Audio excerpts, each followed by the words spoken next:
નમસ્કાર. ક્યારે વિચાર્યું છે કે આપણે પૃથ્વી પર આટલું બધું વૈવિધ્ય કેમ છે? મતલબ, એક તરફ ઊંચા ઊંચા પહાડો તો બીજી તરફ દૂર દૂર સુધી ફેલાયેલા મેદાનો. તો ચાલો આજે આ જ અદ્ભુત ભૂમિ સ્વરૂપોની દુનિયામાં એક સફર કરીએ અને સમજીએ કે આ બધું બને છે કેવી રીતે. તો સવાલ એ છે કે આપણી પૃથ્વીની સપાટી પર આટલી બધી વિવિધતા શા માટે છે? ક્યાંક આકાશને આમતા પર્વતો તો ક્યાંક છેક ક્ષિતિજ સુધી પથરાયેલા સપાટ મેદાનો. આ બધું બનવા પાછળનું કારણ શું છે? ચાલો આજે આ જ રહસ્ય પરથી પડદો ઉઠાવીએ. જુઓ, આ વિવિધતા પાછળ કોઈ જાદુ નથી હો. એની પાછળ કામ કરી રહ્યા છે પૃથ્વીના પોતાના શક્તિશાળી શિલ્પકારો. અને આ શિલ્પકારો એટલે બે મુખ્ય બળો જે નોનસ્ટોપ પૃથ્વીની સપાટીને ઘાટ આપવાનું કામ કરે છે. આને આમ સમજીએ, એક છે આંતરિક બળ, જે પૃથ્વીના પેટાળમાંથી આવે છે, ગરમી અને દબાણથી. એ જમીનને ઉપરની તરફ ધક્કો મારે છે, જાણે કંઈક નવું બનાવી રહ્યું હોય. અને બીજું છે બાહ્ય બળ, એટલે કે નદી, પવન, બરફ. આ બધા મળીને ઉપર બનેલી સપાટીનું સતત ધોવાણ કરે છે, એને ઘસે છે. તો એક બળ બનાવે છે અને બીજું બળ એને બદલે છે. તો બસ આ જ બે બળોની સતત ખેંચતાણને કારણે, મતલબ એક બનાવે અને બીજું ઘસે, એના લીધે જ પૃથ્વી પર આપણને મુખ્યત્વે 3 પ્રકારના ભૂમિ સ્વરૂપો જોવા મળે છે. કયા છે એ 3? ચાલો જોઈએ. અને એ 3 મુખ્ય પ્રકારો છે: પર્વતો, ઉચ્ચ પ્રદેશો અને મેદાનો.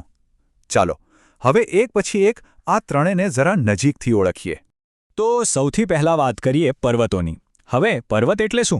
સાવ સાદી ભાષામાં કહીએ તો દરિયાની સપાટીથી લગભગ 900 મીટર કરતાં વધારે ઊંચાઈ અને તીવ્ર ઢોળાવ, બસ આવા ભૂભાગને આપણે પર્વત કહીએ છીએ.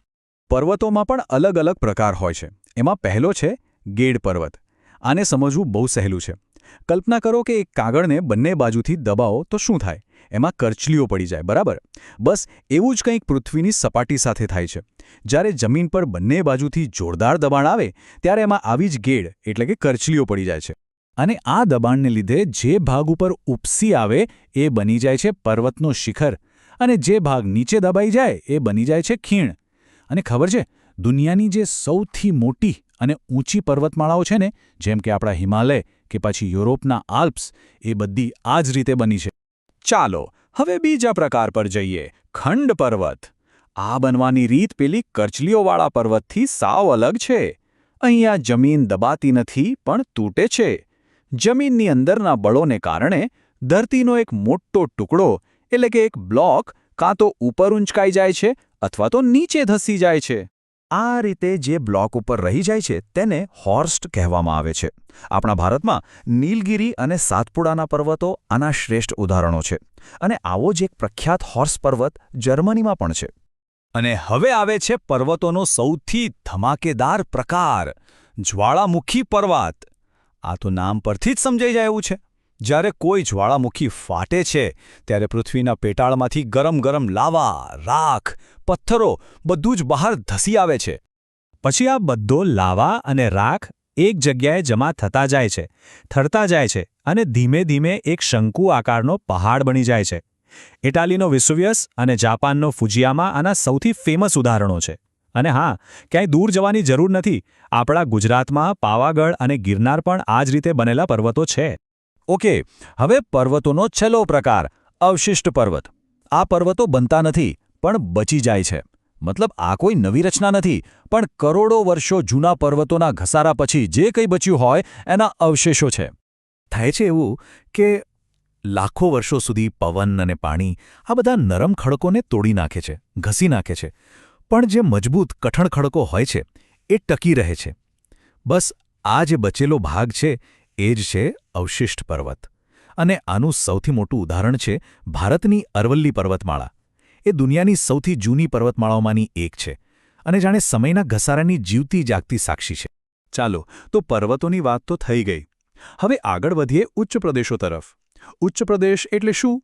સરળ શબ્દોમાં, ઊંચાઈ પર આવેલું મેદાન. મતલબ એ જમીન જે દરિયાની સપાટીથી 180 મીટર કરતાં વધુ ઊંચી હોય, પણ ઉપરથી પર્વતની જેમ અણીદાર નહીં પણ ટેબલ જેવી સપાટ હોય. હવે ઉચ્ચ પ્રદેશોના પણ મુખ્ય 3 પ્રકાર છે. પહેલો આંતરપર્વતીય, એટલે કે જેની ચારે બાજુ પર્વતો હોય, જેમ કે તિબેટનો ઉચ્ચ પ્રદેશ. બીજો પર્વત પ્રાંતીય, જે પર્વતની બરાબર તળેટીમાં આવેલો હોય, જેમ કે આપણા દેશનો માળવાનો ઉચ્ચ પ્રદેશ. અને ત્રીજો છે ખંડીય ઉચ્ચ પ્રદેશ, જે જમીનની અંદર થતી હલચલથી બને છે, જેમ કે મહારાષ્ટ્રનો લાવાનો ઉચ્ચ પ્રદેશ. અને હવે વાત કરીએ ત્રીજા અને કદાચ માનવજાત માટે સૌથી મહત્વના ભૂમિ સ્વરૂપની, એટલે કે મેદાનો. આ એવા સપાટ વિસ્તારો છે જે દરિયાની સપાટીથી 180 મીટરથી વધુ ઊંચા નથી હોતા. અને સૌથી રસપ્રદ વાત શું છે ખબર છે? દુનિયાની મોટાભાગની મહાન સંસ્કૃતિઓ અને સભ્યતાઓનો વિકાસ આવા જ ફળદ્રુપ મેદાનોમાં થયો છે. મેદાનો પણ 3 રીતે બને છે. એક હોય છે સંરચનાત્મક મેદાન, જે દરિયાકિનારે જમીનનો ભાગ ઉપર આવવાથી બને. બીજા હોય છે ઘસારણના મેદાન, જે પર્વતો અને ઉચ્ચ પ્રદેશો ઘસાવાથી બને. પણ સૌથી અગત્યના છે નિક્ષેપણના મેદાનો. આ એ મેદાનો છે જે નદીઓ પોતાની સાથે લાવેલા ફળદ્રુપ કાંપને પાથરીને બનાવે છે. અને એટલે જ આ મેદાનો ખેતી માટે જાણે કે સ્વર્ગ ગણાય છે. આપણું ગંગા યમુનાનું મેદાન આનું સૌથી મોટું ઉદાહરણ છે. તો અત્યાર સુધી આપણે પર્વત, ઉચ્ચ પ્રદેશ અને મેદાન આ ત્રણેયને અલગ અલગ જોયા. પણ હકીકતમાં તો આ બધા એકબીજાથી અલગ નથી. આ બધા એકબીજા સાથે જોડાયેલા છે અને સાથે મળીને એક આખું લેન્ડસ્કેપ, એક સંપૂર્ણ ભૂમિદ્રશ્ય તૈયાર કરે છે. હવે આ આખા લેન્ડસ્કેપને બરાબર સમજવા માટે ચાલો ફટાફટ બીજા કેટલાક શબ્દો પણ જાણી લઈએ. જેમ કે દ્વીપકલ્પ, એટલે જેની 3 બાજુ પાણી હોય, જેમ આપણો દક્ષિણ ભારતનો હિસ્સો. પછી ટાપુ, જેની 4 બાજુ પાણી હોય. એ જ રીતે અખાત, સામુદ્રધ્વનિ અને ખીણ. આ બધા નાના મોટા આકારો મળીને જ પૃથ્વીની સપાટીને એનું આગવું રૂપ આપે છે. અને આ ચિત્ર જુઓ. આમાં આખી વાત એકદમ સ્પષ્ટ થઈ જાય છે. ઊંચા પર્વતોમાંથી નદીઓ નીકળે છે, એ ઉચ્ચ પ્રદેશોમાંથી પસાર થાય છે, પછી ફળદ્રુપ મેદાનોને જીવન આપે છે અને છેવટે સમુદ્રને મળી જાય છે. આ એક આખી સાયકલ છે. આ જ તો છે પૃથ્વીના શિલ્પકારોએ બનાવેલી એક જીવંત, ધબકતી દુનિયા.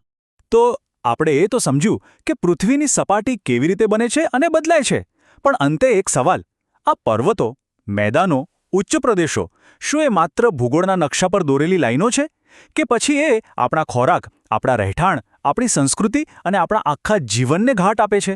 આના પર વિચારવા જેવું ખરું. આભાર.